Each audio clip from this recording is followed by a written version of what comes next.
வணக்கம். தென்கிழக்கு வங்கக்கடலில் நாளை புதிய காற்றழுத்த தாழ்வு பகுதி உருவாகிறது. வங்கக்கடலில் நாளை உருவாகக்கூடிய அந்த காற்றழுத்த தாழ்வு பகுதியால் தமிழகத்தில் பெரும்பான்மையான பகுதிகள் பரவலாக மழையை பெறும் என எதிர்பார்க்கப்படுகிறது.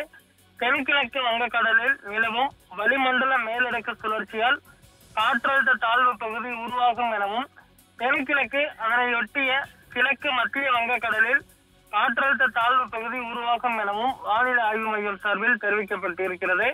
அடுத்த 24 மணி நேரத்தில் மேற்கு வடமேற்கு திசையில் நகர்ந்து மேலும் வலுவடையும் என எதிர்பார்க்கப்படுகிறது. இது புயலாக மாறுமா என்பது தற்போது வரை தெரியவில்லை. ஏற்கனவே தீபாவளிக்கு அடுத்த நாள் 21ஆம் தேதி உருவான காற்றழுத்த தாழ்வு பகுதி ஆழ்ந்த காற்றழுத்த தாழ்வு மண்டலமாக வலுப்பெற்று தற்பொழுது காற்றழுத்த தாழ்வு பகுதியாக வலு குறைந்து அது தமிழகத்தில் பெரும்பான்மையான பகுதிகளுக்கு மழையை கொடுத்தது குறிப்பிடத்தக்கது.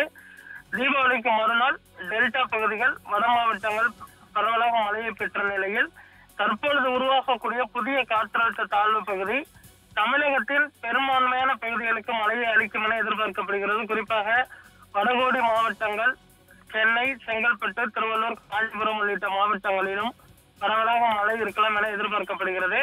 வரும் 25ஆம் தேதி, 26ஆம் தேதி உள்ளிட்ட 2 தேதிகளில் வட கடலோர மாவட்டங்களில் லேசானது முதல் மிதமான மழை பெய்யலாம் எனவும், சென்னை, செங்கல்பட்டு, திருவள்ளூர், காஞ்சிபுரம் உள்ளிட்ட அந்த மாவட்டங்களில் மிதமான மழை முதல் கனமழை வரை பெய்யலாம் என எதிர்பார்க்கப்படுகிறது.